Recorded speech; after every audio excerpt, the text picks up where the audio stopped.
Hello everyone, and thanks for tuning in to our PLC plan presentation completed by Brittany Marty, Jessica Shear, and Mike Stein. You're looking at our PLC chart, which outlines the year-long plan for our school. We'll be going into much greater detail month by month, but one important component to highlight here is our SMART goal, which is 75% of our staff will select frequently or consistently in the focused categories. Let's take a closer look. Our PLC Professional Development Plan.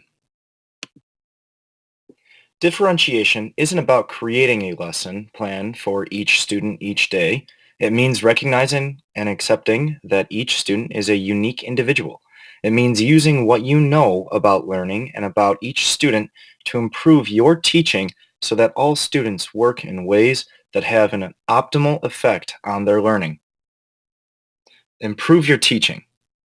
That's our focus for this school, so we'll be going through the steps to improve differentiated instruction.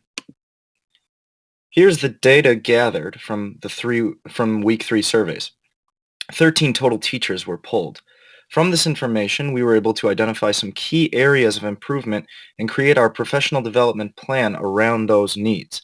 Student interest in pre-assessing to help with planning were some of the areas in need of improvement, especially if our SMART goal is to have 75% of our staff being consistent in these categories.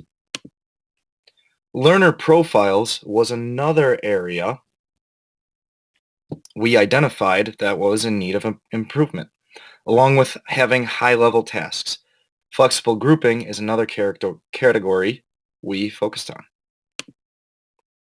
Communicating learning goals is one more of our categories selected for improvement.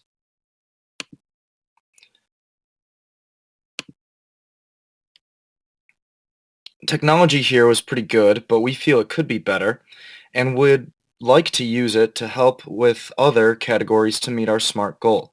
So technology will be a big focus in our professional development plan, and then again, using other strategies to address learning needs, this will include technology. So here's our professional development chart, but each month will be examined more closely.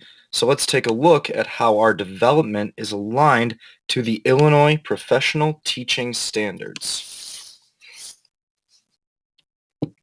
Here are the Illinois Professional Teaching Standards aligned to our professional development plan.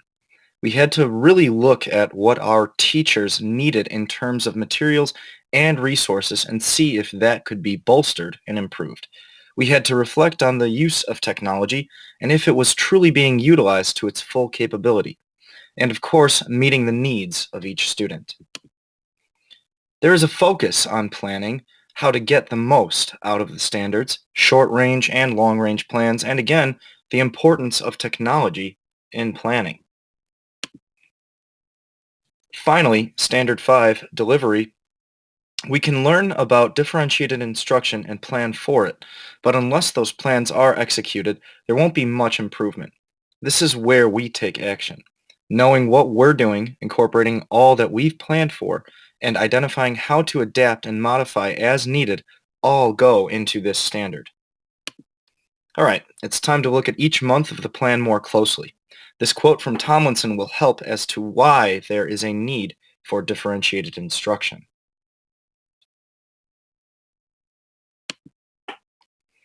In September, the goal is for the staff to understand exactly what is differentiated instruction and to go over the results of the survey. They need to know the reasons for improving and buy into the professional development plan. Here we have planned a discussion informing the staff about the results of the survey and how improvement can occur. The survey will be on Google Forms, which is able to provide instant results and help with the analysis of data. Moving into October, we have our first major goal for the staff. This is one of the categories identified as a need for improvement from the data collected. Only 30.8% of the staff are using learning profiles to help with planning. If our SMART goal for the year is to have 75% of teachers doing this frequently, This has to get better. So here we have the plan for the staff. Members of the staff that have experience using learner profiles can help train those that do not use them as much. Learn how to create them and use them in pre-assessments.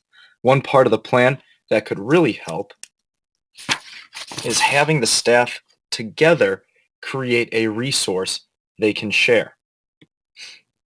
Something that shows they understand their students' uniqueness. Some examples for creating learner profiles. Some simple, fun questionnaires to build a rapport with the students. And these are examples of choice boards, one resource the staff could create together and all use in each classroom. These take different learners' strengths into account and give the students a choice in their work. In November, we focus on a category that is screaming for attention. To be frank, the staff could do a lot more pre-assessing to differentiate instruction. Only one teacher does this frequently. So for the plan here, we start with having teachers come up with and share how they are using pre-assessments in class, if at all. One very important realization we all need to have is that pre-assessments are not just simply a test. There is value to knowing the level of the students. Reading specialties and other instructional coaches will share some of their strategies, and the staff will discuss how they can all incorporate more into their teaching.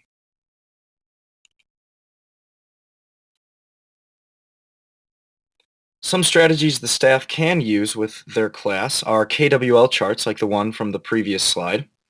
They could use concept maps, think pair shares, and even quick shares like thumbs up and thumbs down.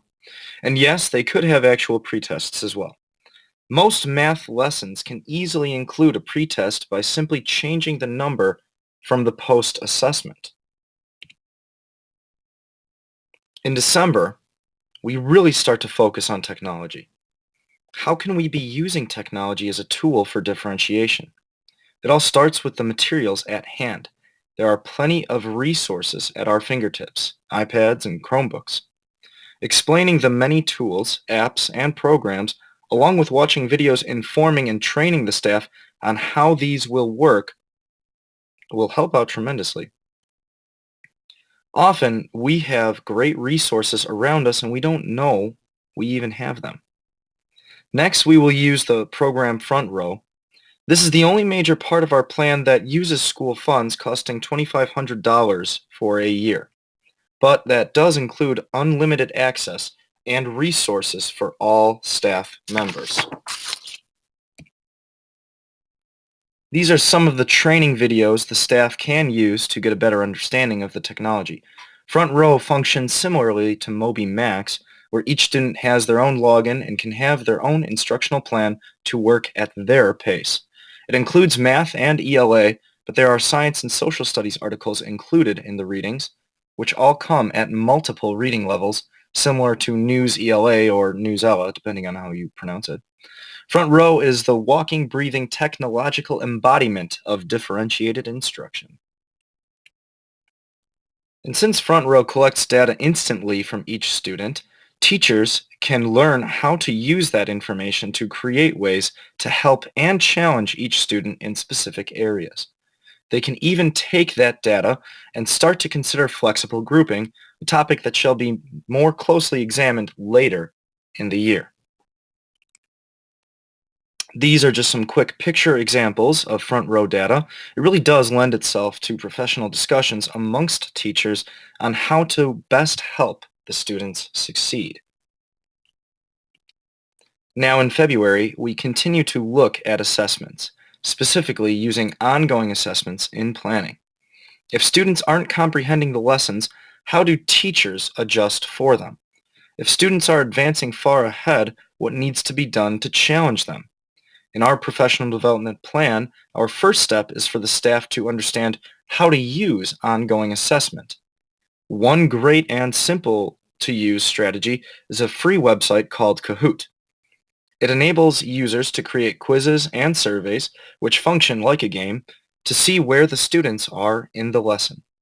We can train the staff how to make their own quizzes and surveys and how to analyze the results. Even as a way to engage the staff, they could play a game to see how it works. It shows that ongoing assessments don't have to be tedious for the teacher or students. My students love Kahoot and frequently ask to play. A link is provided to play against a class for third grade multiplication facts. Moving into March, we really now take a look at flexible grouping. This is a temporary way to group students to work together for different purposes. We looked at starting to do this in earlier months. Now we're really picking it up. The idea is that as teachers become more comfortable with their technology and assessments, they can plan to use data to create groups for instruction based on needs of the learners. 61.5% are not yet doing this frequently.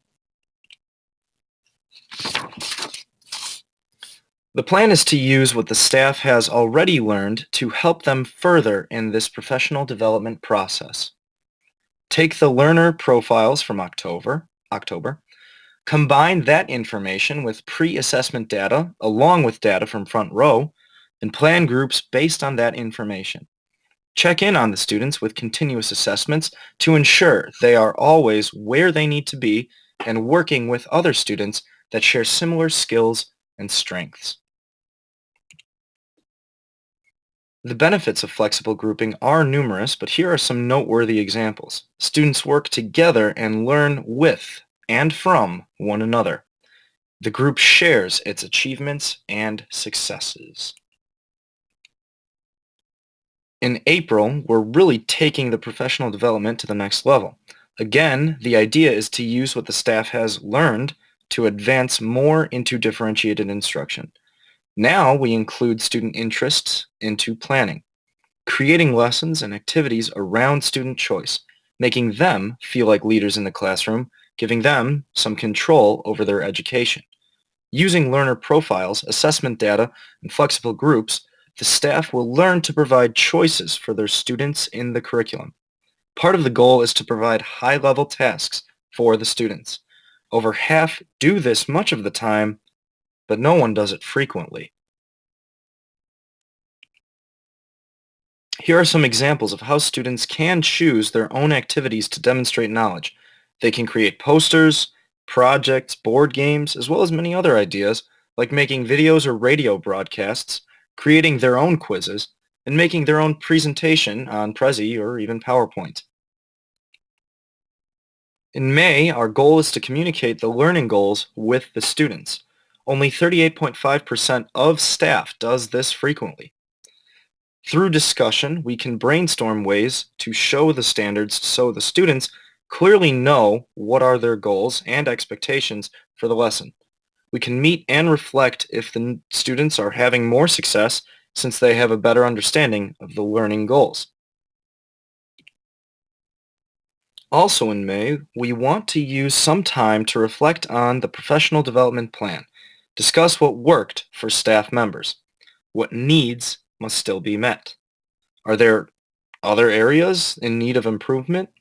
We could even come up with a plan for the next school year that can begin right away in August or September.